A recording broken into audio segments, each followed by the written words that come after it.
Hello everyone, it's Shane Kanto, your Wasteland reviewer, and I'm here to review The Exorcism of St. Patrick. And this is a new horror film for writer-director Quinn Armstrong that focuses on the story of a pastor played by Steve Pinder, Pat, who brings a young man, Michael J. Klein's Trick, out into the woods to a cabin to perform conversion therapy.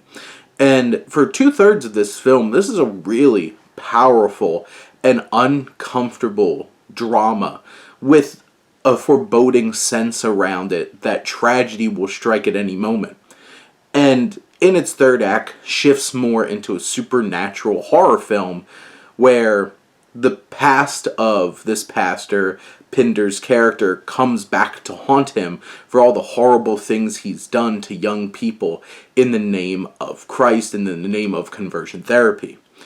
This film, you could definitely tell, is on a lower budget, and I think these actors who probably don't, I'm pretty sure, Klein probably doesn't have the most experience as an actor. I think does a really fine job trying to convey the conflict, the sadness, the depression that's settling in to Trick, our main protagonist.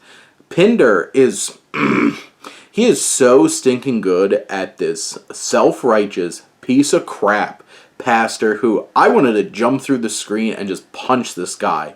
Anything that came out of his mouth. And I appreciate this film doesn't just feel like a whole bunch of talking points thrown at you. I think there's a little bit more subtlety to the writing that Armstrong does, but there's so much gaslighting. There's so much emotional just manipulation going on between a pastor and Trick, this young man. And there's some really uncomfortable moments for sure. And this film will really put you into some horrible places because it puts Trick into some horrible places. And where this film goes takes a really dark turn. And I don't think the setup, there's a couple of fleeting moments in the first hour of this 90-minute film to these supernatural elements. I don't know if this film did a good enough job of building up that as that this was going to be the climax here. This film feels like it tried to Hereditary you, where it's like two-thirds of the movie's a drama, but there's strong sense of something foreboding coming.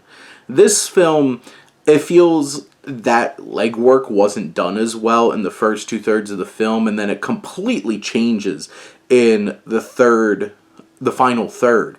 And it just doesn't feel as interesting because I feel like it feels a little cheesy. I do believe there's some good, strong visuals that are really unnerving that you get in that final third here. It just feels like the legwork wasn't put in to really build up to earning this crazy supernatural horror shift in this film. But it doesn't take enough away from this film for this not to be a really effective and unnerving visualization of conversion therapy on screen. And this is something I'm very passionate about. I think this is one of the most evil things in the world. And this film, at least what Armstrong's able to do is capture that evil and make it hit really hard in this film. Almost to the point where you didn't need the supernatural elements. It's like, there's enough evil here going on. And at least, the film builds up to that just desserts that this piece of crap pastor has coming for him. But those are my thoughts on The Exorcism of St. Patrick. Let me know what you think and let's talk some movies. But thank you as always for tuning in and supporting your Wasteland reviewer.